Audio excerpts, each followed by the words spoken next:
The Destroyers by Randall Garrett.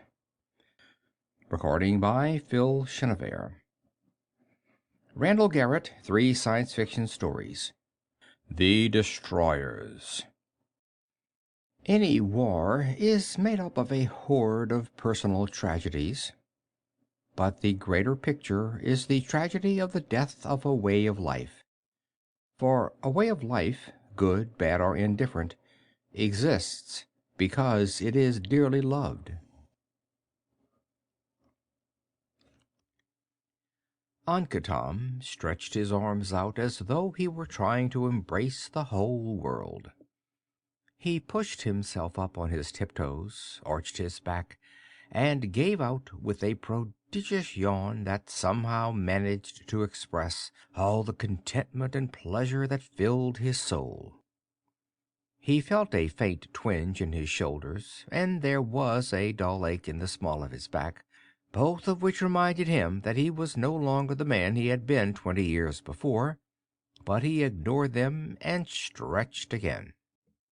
He was still strong, Ankatam thought, still strong enough to do his day's work for the chief without being too tired to relax and enjoy himself afterwards. At 45, he had a good 15 years more before he'd be retired to minor make-work jobs, doing the small chores as a sort of token in justification of his keep in his old age. He settled his heels back to the ground and looked around at the fields of green shoots that surrounded him.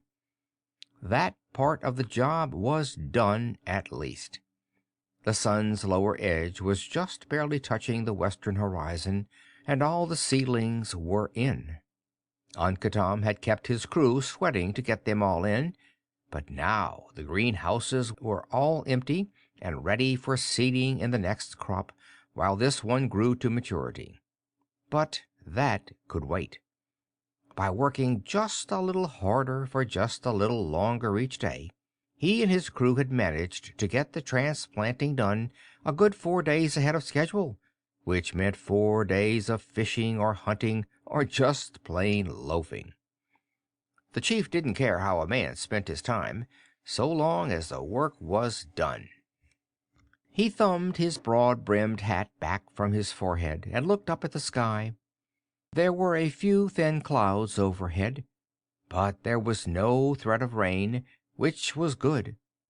In this part of Exidi, the spring rains sometimes hit hard and washed out the transplanted seedlings before they had a chance to take root properly. If rain would hold off for another 10 days, Ankatam thought, then it could fall all it wanted.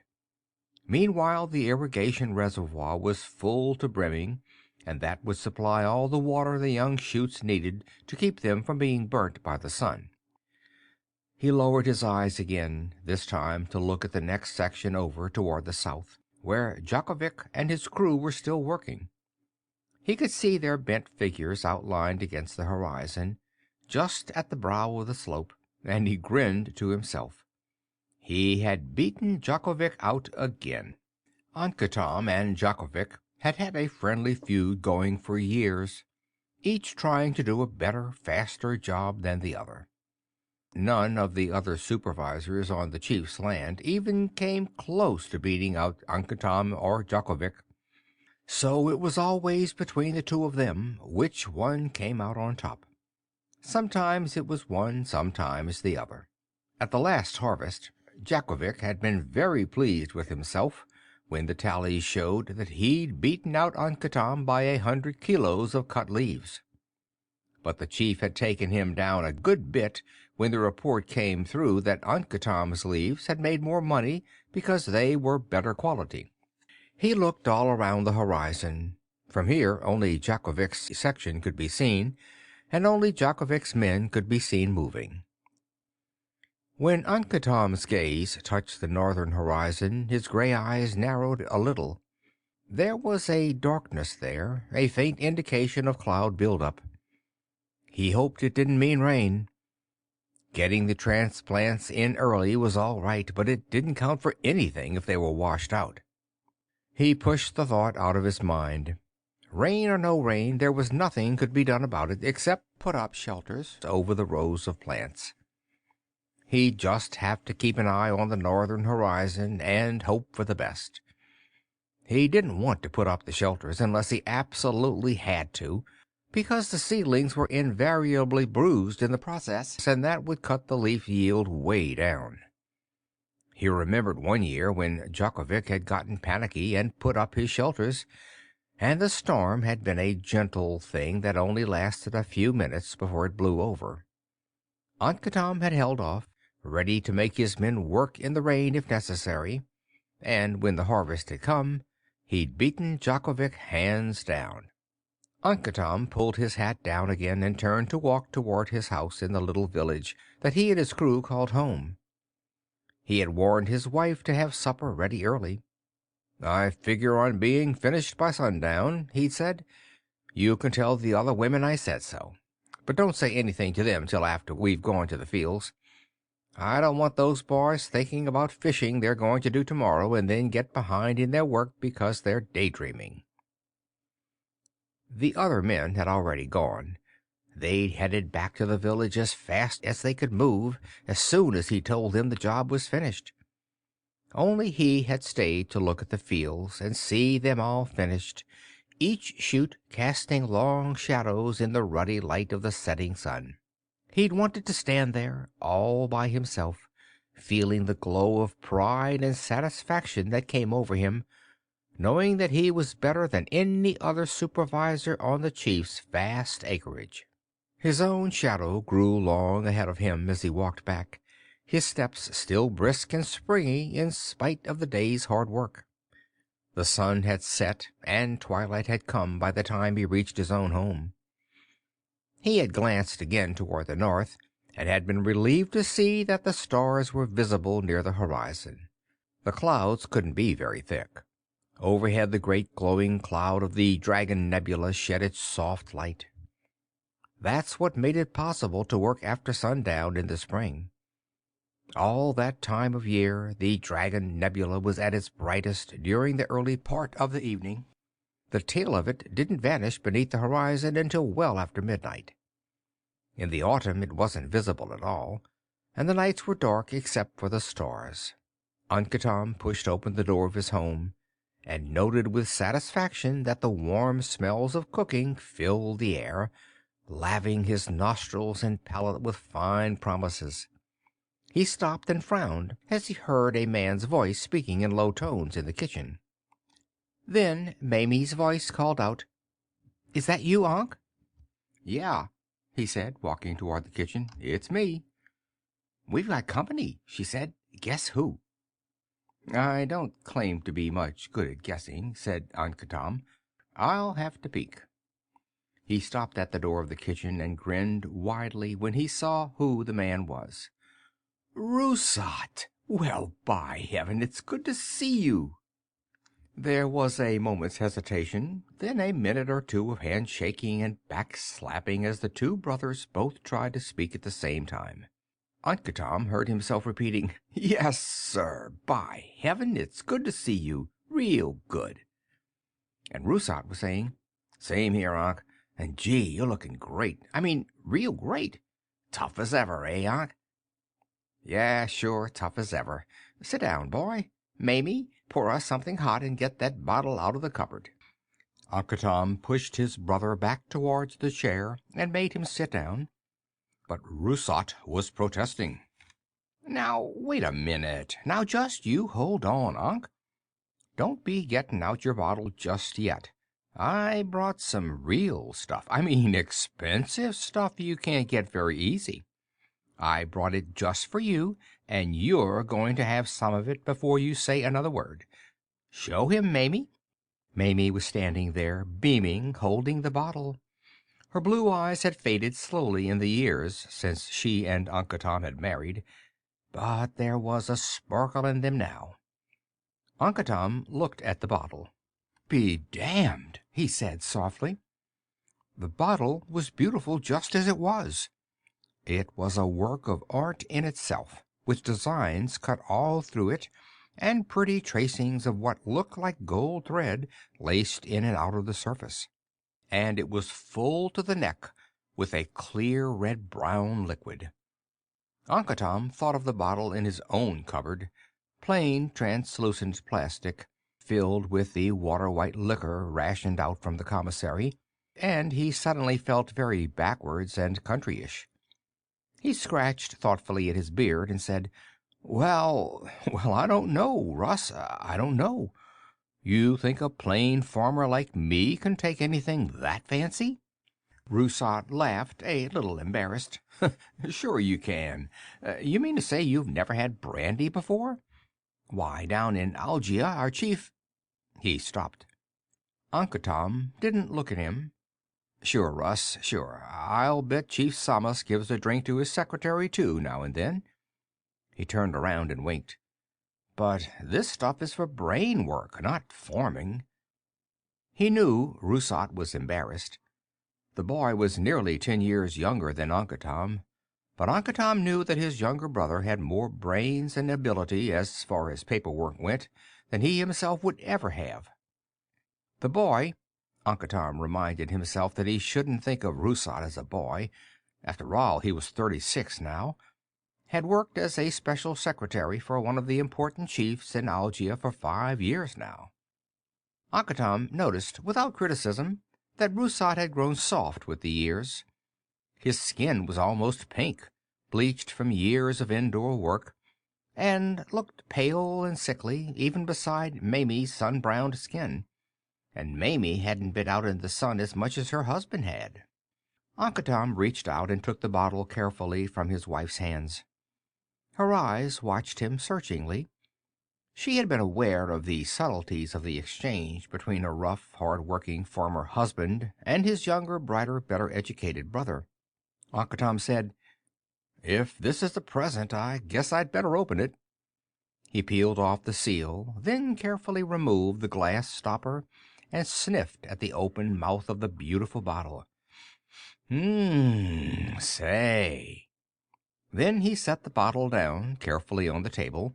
"You're the guest, Russ, so you can pour. That tea ready yet, Mamie?" "Coming right up," said his wife gratefully. "Coming right up." Uncle Tom watched Rousat carefully pour brandy into the cups of hot, spicy tea that Mamie set before them. Then he looked up, grinned at his wife, and said, "Pour yourself a cup, honey. This is an occasion, a big occasion."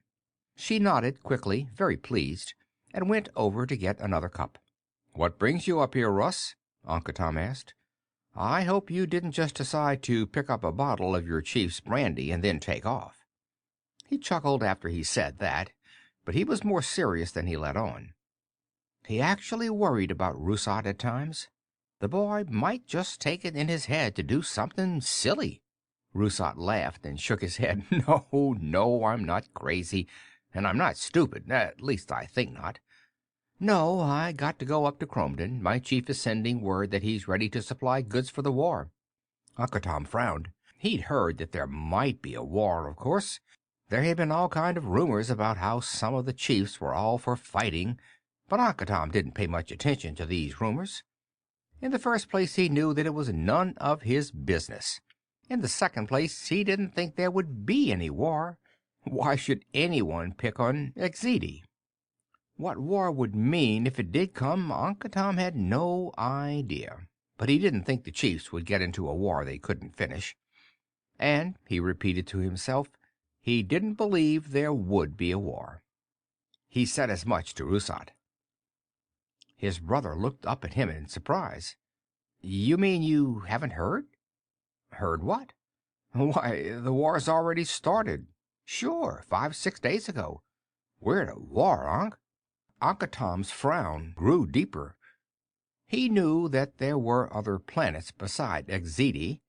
He had heard that some of the stars in the sky were planets and suns. He didn't really understand how that could be, but even the chief had said it was true, so Uncle Tom accepted it as he did the truth about God. It was so, and that was enough for Uncle Tom. Why should he bother himself with other people's business? But war? Why? "How'd it happen?" he asked. Rousat sipped at his hot drink before answering. Behind him, Mamie moved slowly around the cooker, pretending to be finishing the meal, pretending not to be listening. "Well, I don't have all the information," Rousat said, pinching his little short beard between thumb and forefinger. "But I do know that the chiefs didn't want the embassy in Cromden." "No," said Uncle Tom, "I suppose not." "I understand that they've been making all kinds of threats," Rousat said, "trying to tell everybody what to do. They think they run all of creation, I guess. Anyway, they were told to pull out right after the last harvest. They refused to do it, and for a while nobody did anything. Then, last week, the president ordered the army to throw 'em out, bag and baggage. There was some fighting, I understand, but they got out finally. Now they've said they're going to smash us." He grinned. Uncle Tom said, "What's so funny?" "Oh, they won't do anything," said Rousat. "They fume and fuss a lot, but they won't do anything." "I hope not," said Uncle Tom. He finished the last of his spiked tea, and Mamie poured him another one. "I don't see how they have any right to tell us how to live or how to run our own homes. They ought to mind their own business and leave us alone." "You two finish those drinks," said Mamie, "and quit talking about wars. The food will be ready pretty quickly." "Good," said Uncle Tom. "I'm starved." And he admitted to himself the brandy and hot tea had gone to his head. A good meal would make him feel better. Rousat said, "I don't get much of a chance to eat Mamie's cooking. I'll sure like this meal." "You can stay for breakfast in the morning, can't you?" Uncle Tom asked. "Oh, I wouldn't want to put you to all that trouble. I have to be up at your chief's house before sunrise." "We get up before sunrise," Uncle Tom said flatly. "You can stay for breakfast." Part 2. The spring planting did well. The rains didn't come until after the seedlings had taken root and anchored themselves well into the soil, and the rows showed no signs of heavy bruising. Uncle Tom had been watching one section in particular, where young Basim had planted.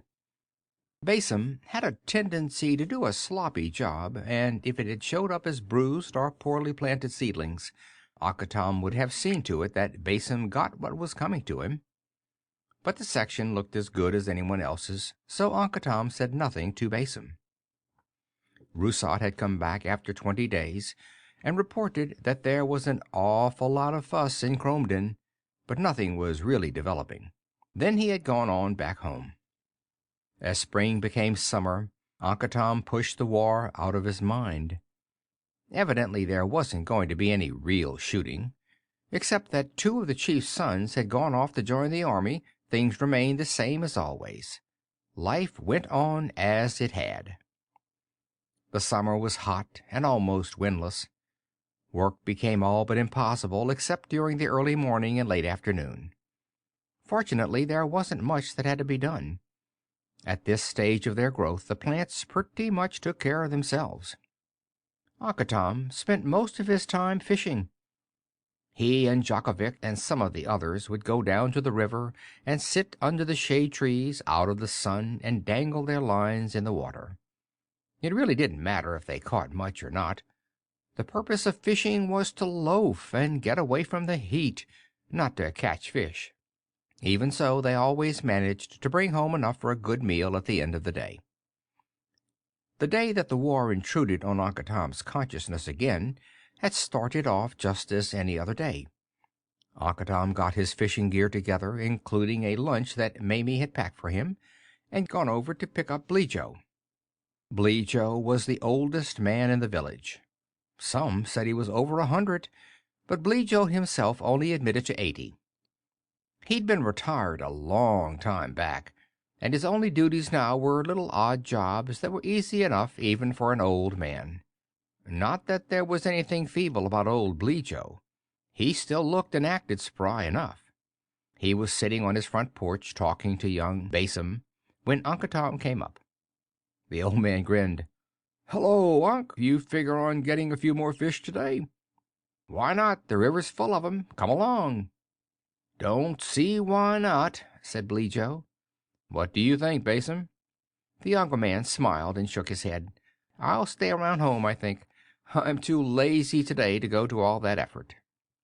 "Too lazy to loaf," said Bleejo, laughing. "That's as lazy as I ever heard." Uncle Tom smiled, but he didn't say anything. Basim was lazy, but Uncle Tom never mentioned it unless the boy didn't get his work done. Leave that sort of kidding up to the others. It wasn't good for a supervisor to ride his men unless it was necessary for discipline.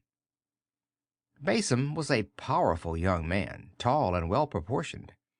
If the truth were known, he probably had the ability to get a good job from the chief, become a secretary or something like Rousat, but he was sloppy in his work, and, as Bleejo had said, lazy. His saving grace was the fact that he took things as they came. He never showed any resentment towards Uncle Tom if he was rebuked for not doing his work well, and he honestly tried to do better, for a while at least. "Not too lazy to loaf," Basim said in self-defense.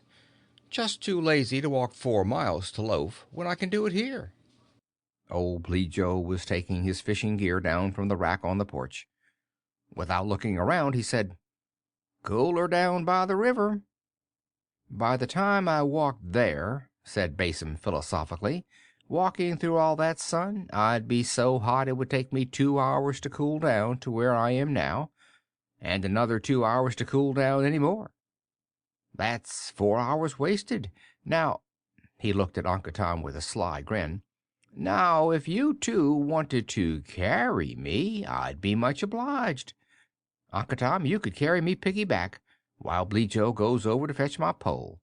If you'd do that, I believe I could see my way clear to go fishing with you." Uncle Tom shook his head positively. "I'm afraid the sun would do you in anyway." "Maybe you'd like the chief to carry you," said Bleejo. There was a bite in his voice. "Now wait," Basim said apprehensively. "I didn't say anything like that. I didn't mean it that way." Bleejo pointed his fishing pole at the youth. "You ought to be thankful you've got Uncle Tom for a supervisor. There's some supers who'd boot you good for a crack like that." Basim cast appealing eyes at Uncle Tom. "I am thankful. You know I am. Why, you're the best super in the barony. Everybody knows that. I was only kidding. You know that." Before Uncle Tom could say anything, the old man said, "You bet your life that no other super in the barony would put up with your laziness." "Now, Bleejo," said Uncle Tom, "leave the boy alone. He meant no harm. If he needs talking to, I'll do the talking." Basin looked gratefully reprieved. "Sorry, Unc," said Bleejo. "It's just that some of these young people have no respect for their elders." He looked at Basin and smiled. "Didn't mean to take it out on you, Base. That's a lot worse than you." Then, changing his tone, "Sure you don't want to come with us?" Basin looked apologetic, but he stuck to his guns. "No, thanks again. But," he grinned self-consciously, "to be honest, I was thinking of going over to see Zillia. Her dad said I could come." Uncle Tom grinned at the boy. "Well, now, that's an excuse I'll accept. Come on, Bleejo. This is not a sport for old men like us. Fishing is more our speed." Chuckling, Bleejo shouldered his fishing pole, and the two men started down the dusty village street toward the road that led to the river. They walked in silence for a while, trying to ignore the glaring sun that brought the sweat out on their skins, soaking the sweat bands of their broad-brimmed hats and running in little rivulets down their bodies. "I kind of feel sorry for that boy," old Bleejo said at last. "Oh?" said Uncle Tom. "How so?" "He'll get along. He's improving. Why, he did as good a job of transplanting as any man this spring. Last year he bruised the seedlings, but I gave him a good dressing down and he remembered it. He'll be all right." "I'm not talking about that, Hank," said the old man. "I mean him and Zelia. He's really got a case on that girl." "Anything wrong with that? A young fellow's got a right to fall in love, hasn't he? And Zelia seems pretty keen on him, too. If her father doesn't object, everything ought to go along pretty smoothly." "Her father might not object," said Bleejo, looking down at his feet as they paced off the dusty road. But there's others who might object. Who, for instance? Bleejo was silent for several steps. Then he said, "Well, Kevino, for one." Uncle Tom thought that over in silence. Kevino was on the chief's staff at the castle. Like many staff men, including, Uncle Tom thought wryly, his own brother Rusat, on occasion he tended to lord it over the farmers who worked the land. "Kevino has an eye on Zelia?" he asked after a moment. "I understand he's asked Chief Samus for her as soon as she's 18. That would be this fall after the harvest." "I see," Uncle Tom said thoughtfully. He didn't ask how the old man had come about his knowledge. Old Bleejo had little to do, and on occasions that he had to do some work around the chief's castle, he made it a point to pick up gossip. But he was careful with his information. He didn't go spreading it around for all to hear, and he made it a point to verify his information before he passed it on. Uncle Tom respected the old man. He was the only one in the village who called him Unc outside of Mamie. "Do you think the chief will give her to Kevino?" he asked. Bleejo nodded. "Looks like it. He thinks a great deal of Kevino." "No reason why he shouldn't," said Uncle Tom. "Kevino's a good man." "Oh, I know that," said the old man. "But Basim won't like it at all, and I don't think Zelia will either." "That's the way things happen," said Uncle Tom. "A man can't expect to go through life having everything his own way. There's other girls around for Basim. If he can't have the prettiest, he'll have to be satisfied with someone else." He chuckled. "That's why I picked Mamie. She's not beautiful and never was, but she's a wonderful wife." "That's so," said Bleecho. "A wise man is one who only wants what he knows he can have. Right now," he took off his hat and wiped his bald head, "all I want is a dip in that river." "Swim first and then fish?" "I think so, don't you? Basin was right about this hot sun." "I'll go along with you," agreed Uncle Tom. They made their way to the river, to the shallowest place at the bend where everyone swam.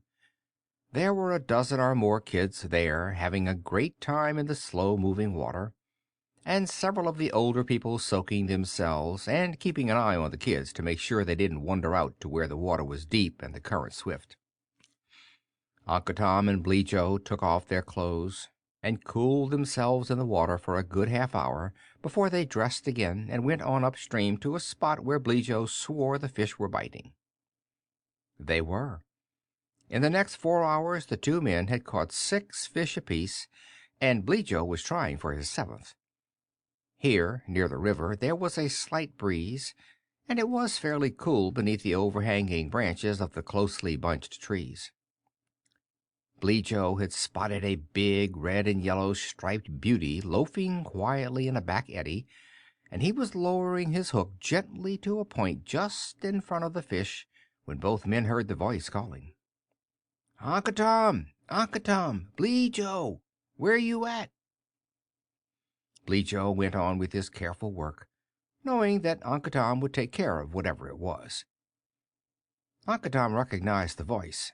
He stood up and called, "Over here, Basim. What's the trouble?"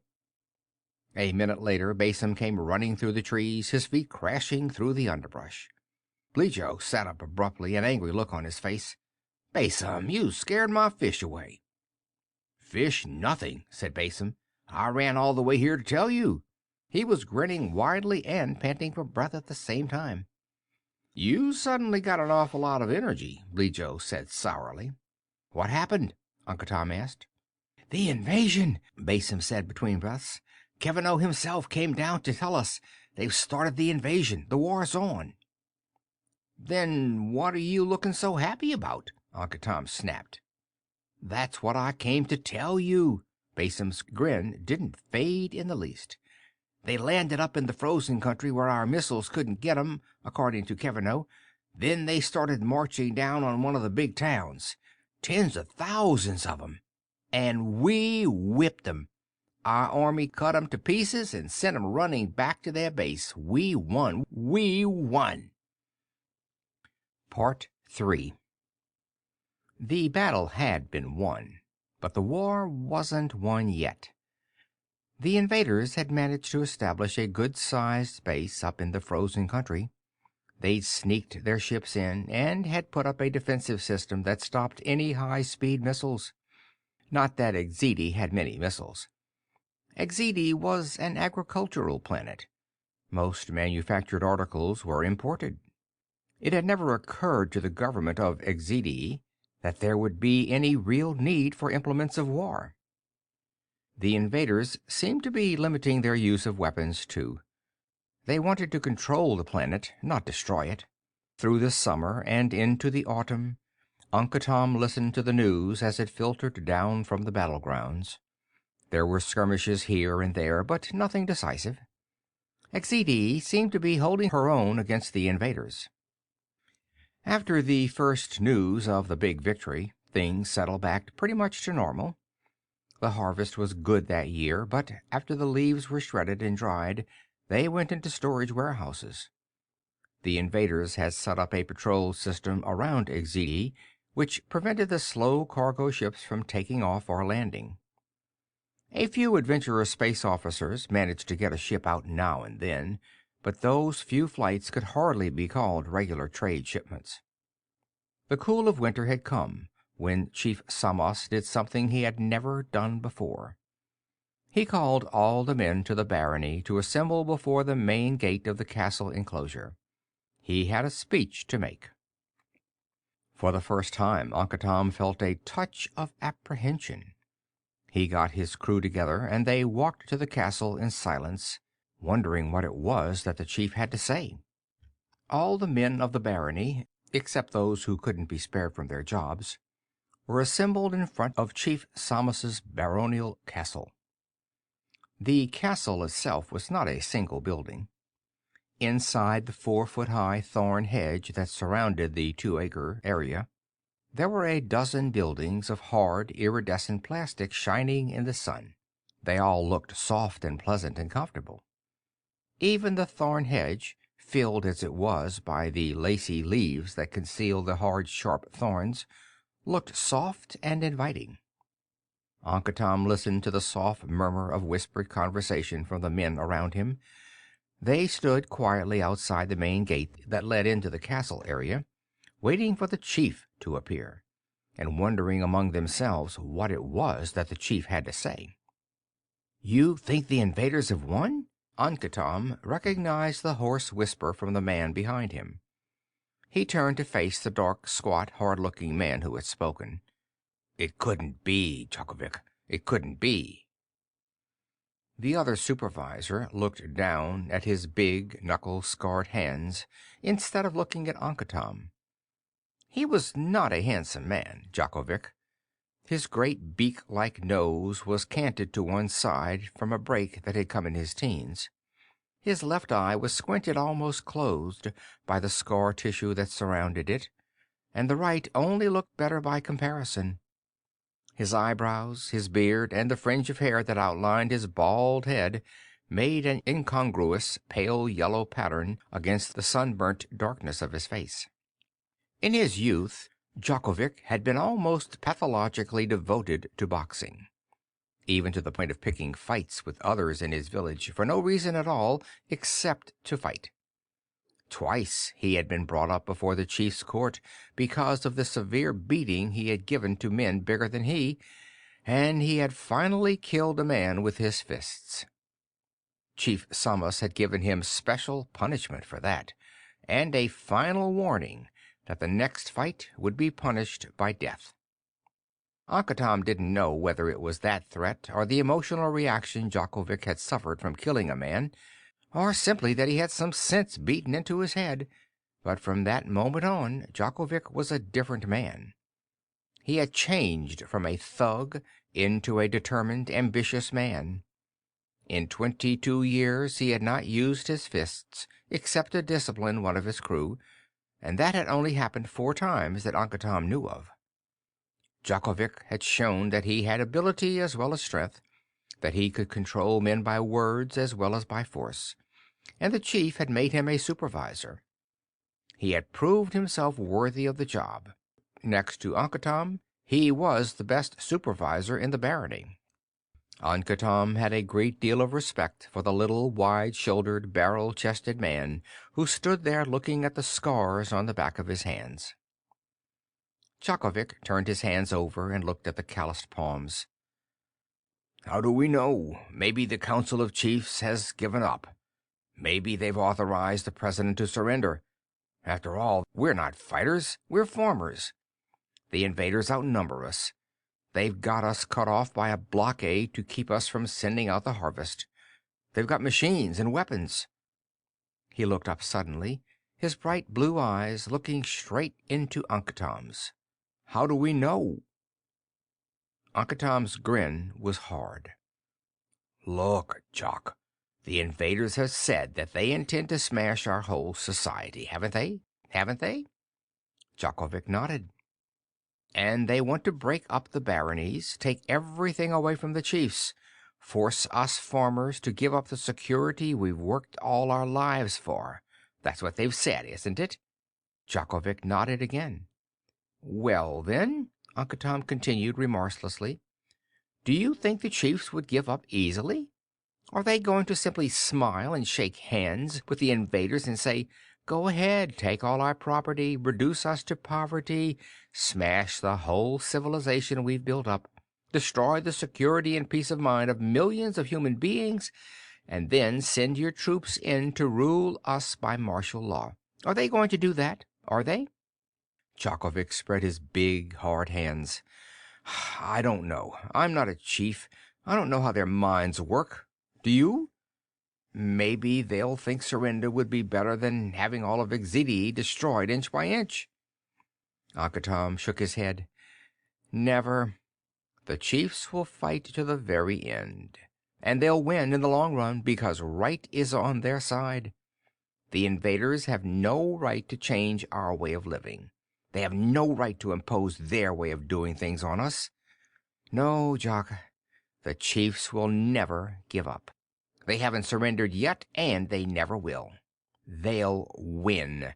The invaders will be destroyed." Jakovic frowned, completely closing his left eye. "You've always been better at thinking things out than I, Ankh." He paused and looked down at his hands again. "I hope you're right, Ankh. I hope you're right." In spite of his personal conviction that he was right, Ankatam had to admit that Jakovic had a reason for his opinion. He knew that many of the farmers were uncertain about the ultimate outcome of the war. Ankatam looked around him at the several hundred men who made up the farming force of the barony. His own crew were standing nearby, mixing with Jakovic's crew and talking in low voices. In the cool winter air, Ankatam could still detect the aroma of human bodies, the smell of sweat that always arose when a crowd of people were grouped closely together. And he thought he could detect a faint scent of fear and apprehension in that atmosphere. Or was that just his imagination, brought on by Jakovic's pessimism? He opened his lips to say something to Jakovic, but his words died unborn. The sudden silence in the throng around him, the abrupt cessation of whispering, told him more definitely than a chorus of trumpets could have done that the chief had appeared. He turned around quickly to face the main gate again. The main gate was no higher than the thorn-bush hedge that it pierced. It was a heavily built, intricately decorated piece of polished gold wood, 4 feet high and 8 feet across, set in a sturdy gold wood frame.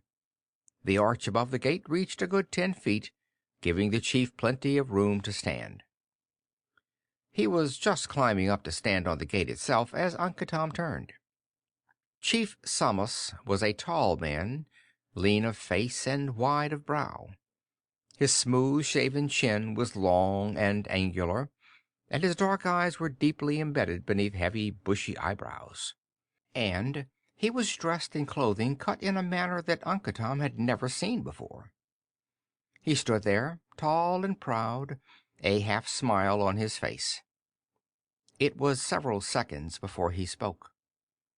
During that time there was no sound from the assembled farmers. "Men," he said at last. "I think that none of you have seen this uniform before. I look odd in it, do I not?" The men recognized the chief's remark as a joke, and a ripple of laughter ran through the crowd. The chief's smile broadened. "Odd indeed, yes. And do you perceive the golden emblems here at my throat?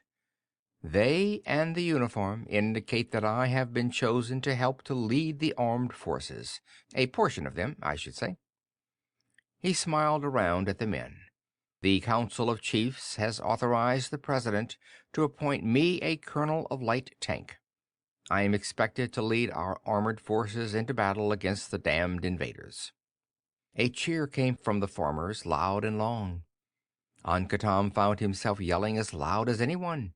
The pronunciation and the idiom of speech of the chiefs was subtly different from those of the farmers, but Ankatam could recognize the emphasis that his chief was putting on the words of his speech. Invaders with a capital I. The chief held up his hands, and the cheering died. At the same time, the face of Chief Samas lost its smile. "I will be gone for some time," he said somberly. "The Council feels that it will be 2 or 3 years before we have finally driven the invaders from our planet. This will not be a simple war, nor an easy one. The blockade of orbital ships which encircle Exidi keep us from making proper contact with any friends that we may have outside the circle of influence of the damned invaders. We are at the moment fighting alone. And yet, in spite of that, I say, we have thus far held the enemy at a standstill, and in the long run we shall win." He took a deep breath in, and his baritone voice thundered out when he spoke. "Shall win? No, we must win. None of you want to become slaves in the factories of the invaders. I know that, and you know it. Who among you would slave your life away in the sweatshops of the invaders, knowing that those for whom you worked might at any time deprive you of your livelihood at their own whim, since they feel no sense of responsibility toward you as individuals?" Again the chief stopped, and his eyes sought out each man in turn. "If there are any such among you, I renounce you at this moment. If there are any such, I ask, nay, I plead, I order you to go immediately to the invaders." Another deep breath. No one moved. "You have all heard the propaganda of the invaders. You know that they have offered you, well, what? Freedom? Yes, that's the way they term it. Freedom." Another pause. "Freedom! Ha!" He put his hands on his hips. "None of you has ever seen a really regimented society, and I'm thankful that you haven't. I hope that you never will." Chief Samas twisted his lips into an expression of hatred. "Freedom? Freedom from what? Freedom to do what? I'll tell you. Freedom to work in their factories for 12 hours a day. Freedom to work until you are no longer of any use to them, and then be turned out to die, with no home and no food to support you. Freedom to live by yourselves, with every man's hand against you, with every pittance that you can earn taxed to support a government that has no thought for the individual. Is that what you want? Is that what you've worked for all your lives?" A visual chorus of shaken heads accompanied the verbal chorus of "No!" Chief Samas dropped his hands to his sides. "I thought not, but I will repeat. If any of you want to go to the invaders, you may do so now." Ankatam noticed a faint movement to his right, but it stopped before it became decisive. He glanced over, and he noticed that young Basim was standing there, half poised, as though unable to make up his mind. Then the chief's voice bellowed out again. "Very well, you are with me. I will leave the work of the barony in your hands. I ask that you produce as much as you can.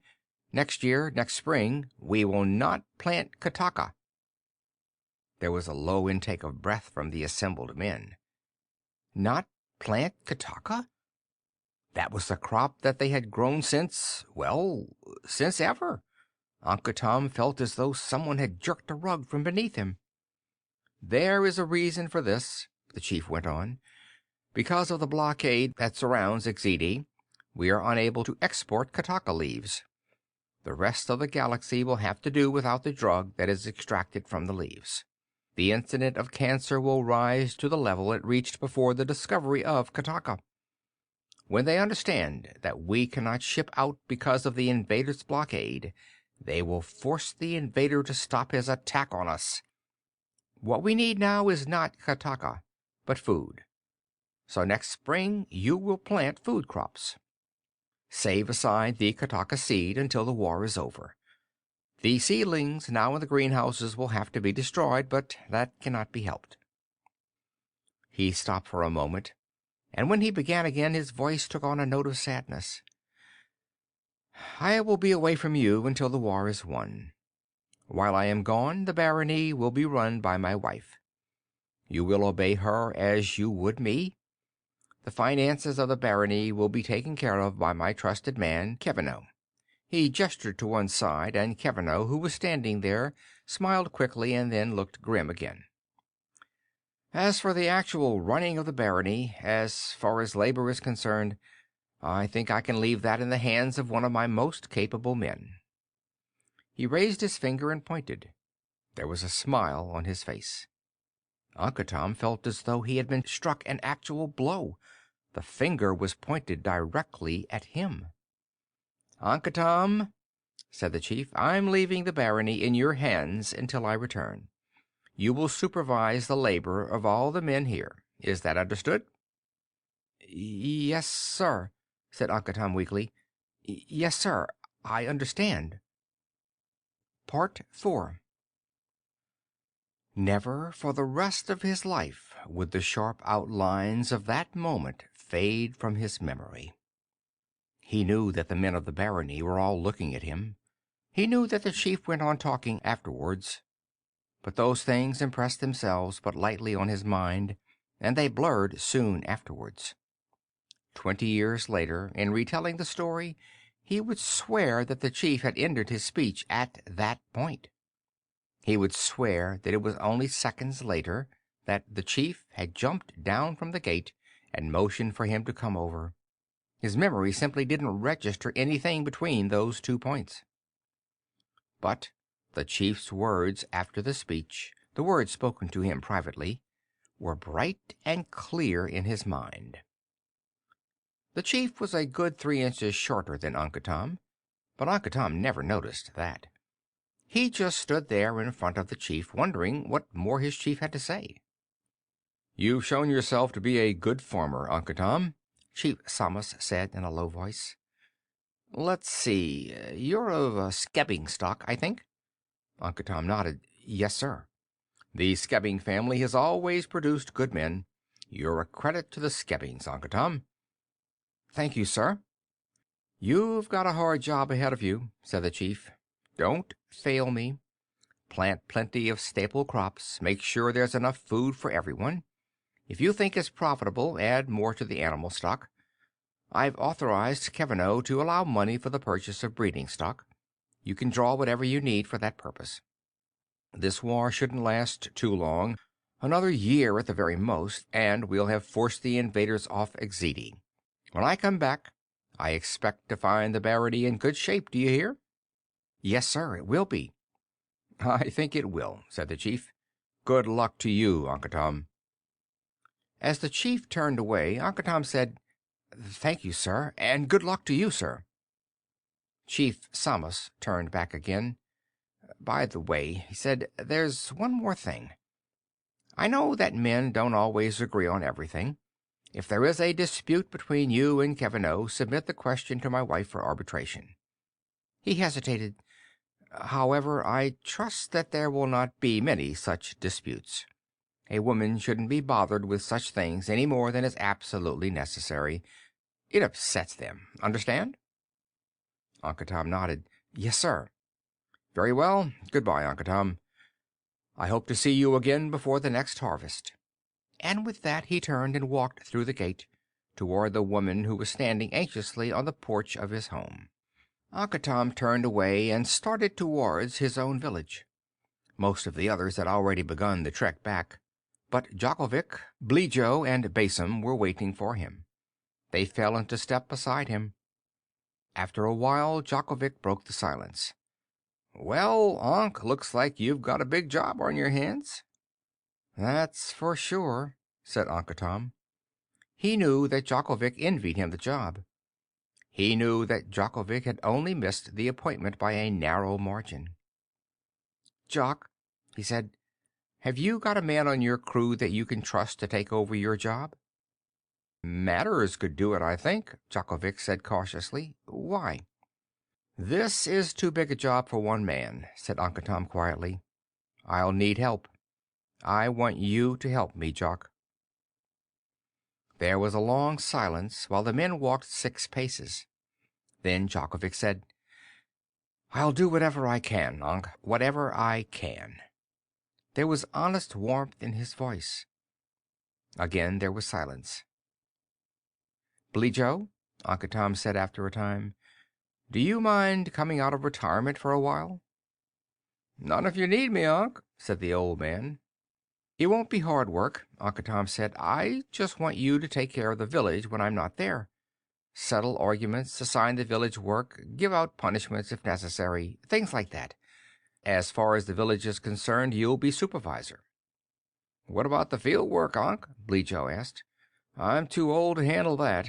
Come spring, and—" "I said, as far as the village is concerned," Uncle Tom said.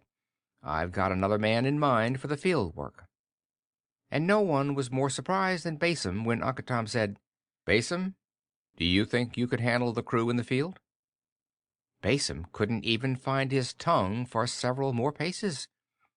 When he discovered at last that it was still in his mouth, where he left it, he said, "I'll try, Unc. I sure will try if you want me to, but, well, I mean, why pick me?" Old Blijo chuckled knowingly. Jokovic, who hardly knew the boy, just looked puzzled. "Why not you?" Uncle Tom countered. "Well, you've always said I was lazy, and I am, I guess." "Sure you are," said Uncle Tom. "So am I. Always have been. But a smart, lazy man can figure out things that a hard worker might overlook. He can find the fast, easy way to get a job done properly, and he doesn't overwork his men because he knows that when he's tired, the others are too. You want to try it, Basim?" "I'll try," said Basim earnestly. "I'll try real hard." Then, after a moment's hesitation, "Just one thing, Uncle Tom." "What's that?" "Kevino. I don't want him coming around me. Not at all. If he ever said one word to me, I'd probably break his neck right there." Uncle Tom nodded. The chief had given Zelia to Kevino only 2 months before, and the only one who liked the situation was Kevino himself. "I'll deal with Kevino, Basim," Uncle Tom said. "Don't you worry about that." "All right, then," Basim said. "I'll do my best, Uncle Tom." "You'd better," said Uncle Tom. "If you don't, I'll just have to give the job to someone else. You hear?" "I hear," said Basim.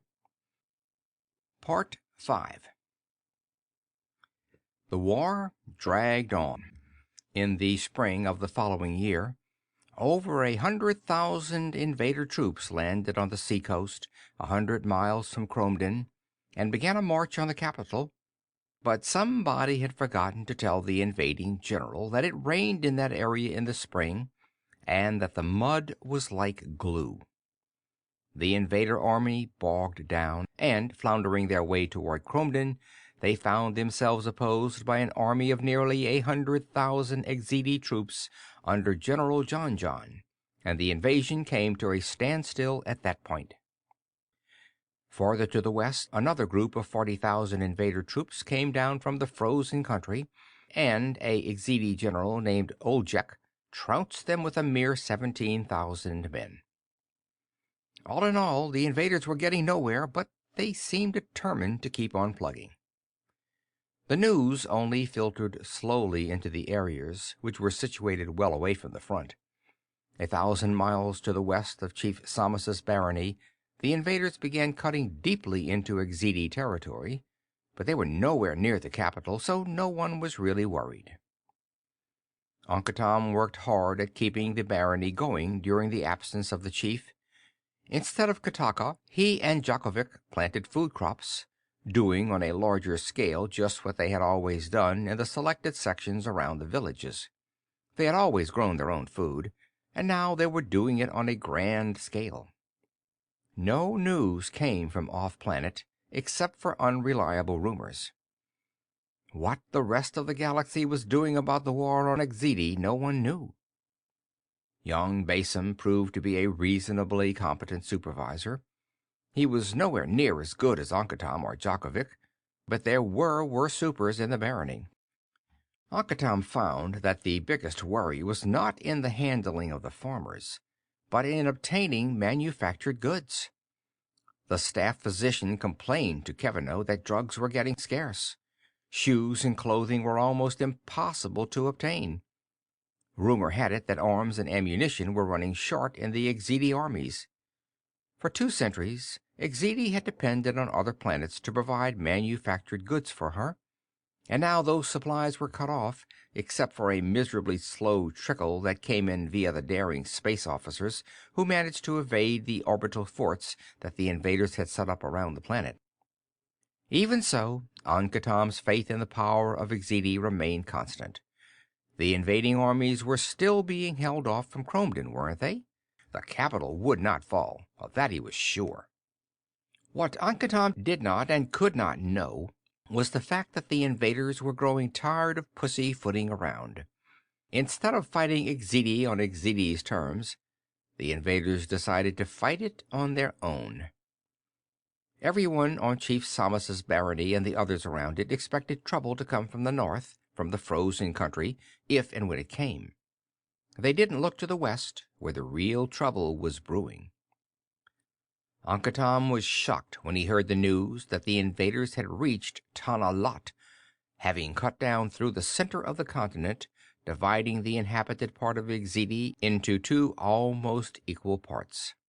They knocked out Tana Lot with a heavy shelling of paralysis gas, evacuated the inhabitants, and dusted the city with radioactive powder to make it uninhabitable for several years.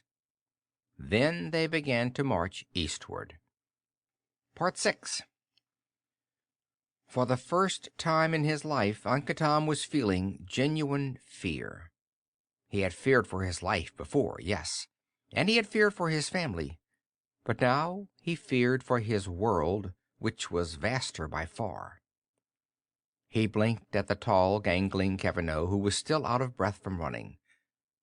"Say that again." "I said that the invader troops are crossing Benner Creek," Kevino said angrily. "They'll be at the castle within an hour. We've got to do something." "What?" Uncle Tom asked dazedly. "Fight them? With what? We have no weapons." "I don't know," Kevino admitted. "I just don't know. I thought maybe you'd know. Maybe you could think of something. What about Lady Samus?" "What about her?" Uncle Tom still couldn't force his mind to function. "Haven't you heard? The invaders have been looting and burning every castle in their path, and the women—" Lady Samus in danger! Something crystallized in Uncle Tom's mind. He pointed in the direction of the castle. "Get back there," he snapped. "Get everyone out of the castle. Save all the valuables you can. Get everyone down to the river and tell them to hide in the brush at the big swamp. The invaders won't go there. Move." Kevino didn't even pause to answer. He ran back toward the saddle animal he had tethered at the edge of the village. Uncle Tom was running in the opposite direction, toward Basim's quarters. He didn't bother to knock. He flung open the door and yelled, "Basim!" Basim, who had been relaxing on his bed, leaped to his feet. "What is it?" Uncle Tom told him rapidly. Then he said, "Get moving. You're a fast runner. Spread the news. Tell everyone to get to the swamp. We have less than an hour, so run for all you're worth." Basim, like Kevino, didn't bother to ask questions. He went outside and started running toward the south. "That's right," Uncle Tom called after him. "Tell Jakovic first, and get more runners to spread the word." And then Uncle Tom headed for his own home. Mamie had to be told. On the way he pounded on the doors of the houses, shouting the news and telling the others to get to the big swamp. By the time the invader troops came, they found the entire Samas barony empty. Not a single soul opposed their march.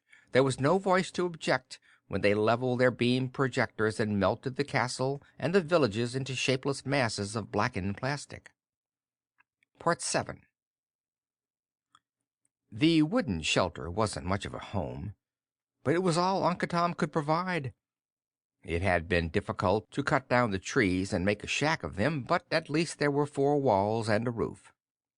Uncle Tom stood at the door of the rude hut, looking blindly at the ruins of the village 100 yards away. In the past few months, weeds had grown up around the charred blobs that had once been the homes of Uncle Tom's crew. Uncle Tom stared not at, but past and through them, seeing the ghosts of the houses that had once been there. Behind him, Mamie was speaking in soft tones to Lady Samas. "Now you go ahead and eat, lady. You can't starve yourself to death. Things won't always be this bad, you'll see. When that oldest boy of yours comes back, he'll fix the barony right back up like it was. You just see. Now here, try some of this soup." Lady Samas said nothing. She seemed to be entirely oblivious to her surroundings these days. Nothing mattered to her any more. Word had come back that Chief Samas had accompanied General Ealer in the fatal expedition toward the invader base, and the chief had been buried there in the frozen country. Lady Samas had nowhere else to stay. Kevino was dead, his skull crushed by someone. Uncle Tom refused, in his own mind, to see any connection between Kevino's death and the fact that Basim and Zelia had disappeared the same day, probably to give themselves over to the invader troops. A movement at the corner of his eye caught Uncle Tom's attention. He turned his head to look. Then he spun on his heel and went into the hut. "Lady Samas," he said quickly, "they're coming. There's a ground car coming down the road with 4 invaders in it." Lady Samas looked at him, her fine old face calm and expressionless. "Let them come," she said. "We can't stop them, Uncle Tom, and we have nothing to lose." 3 minutes later, the ground car pulled up in front of the hut. Uncle Tom watched silently as one of the men got out. The other 3 stayed in the car, their handguns ready. The officer, very tall and straight in his blue uniform, strode up to the door of the hut. He stopped and addressed Uncle Tom. "I understand Lady Samas is living here?" "That's right," Uncle Tom said. "Would you tell her that Colonel Fader would like to speak to her?" Before Uncle Tom could say anything, Lady Samas spoke. "Tell the colonel to come in, Uncle Tom." Uncle Tom stepped aside to let the officer enter. "Lady Samas?" he asked. She nodded. "I am." The colonel removed his hat. "Madam, I am Colonel Jommik Fader of the Union Army. You are the owner of this land?" "Until my son returns, yes," said Lady Samas evenly. "I understand." The colonel licked his lips nervously. He was obviously ill at ease in the presence of the Lady Samas.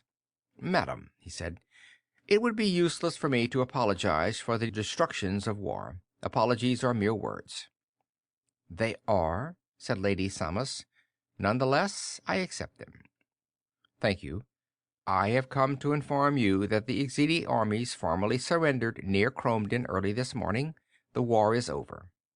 "I'm glad," said Lady Samas. "So am I," said the colonel. "It has not been a pleasant war. Exidi was, and still is, the most backward planet in the galaxy. Your Council of Chiefs steadfastly refused to allow he glanced at Uncle Tom, workers of Exidi to govern their own lives." They have lived and died without proper education, without the medical care that would save and lengthen their lives, and without the comforts of life that any human being deserves. That situation will be changed now, but I am heartily sorry it took a war to do it." Akatam looked at the man. What was he talking about? He and his kind had burned and dusted cities and villages, and had smashed the lives of millions of human beings on the pretense that they were trying to help. What sort of insanity was that? The colonel took a sheaf of papers from his pocket. "I have been ordered to read to you the proclamation of the Union President." He looked down at the papers and began to read. "Henceforth all the peoples of Exidi shall be free and equal. They shall have the right to change their work at will, to be paid in lawful money instead of—" Akatam just stood there, his mind glazed. He had worked hard all his life for the security of retirement, and now all that was gone. What was he to do? Where was he to go? If he had to be paid in money, who would do it? Lady Samus? She had nothing. Besides, Akatam knew nothing about the handling of money. He knew nothing about how to get along in a society like that. He stood there in silence as his world dissolved around him. He could hear, dimly, the voice of the blue-clad Union officer as he read off the death warrant for Exidi and for Ankatam. End of The Destroyers by Randall Garrett. This story read by Phil Chenevert.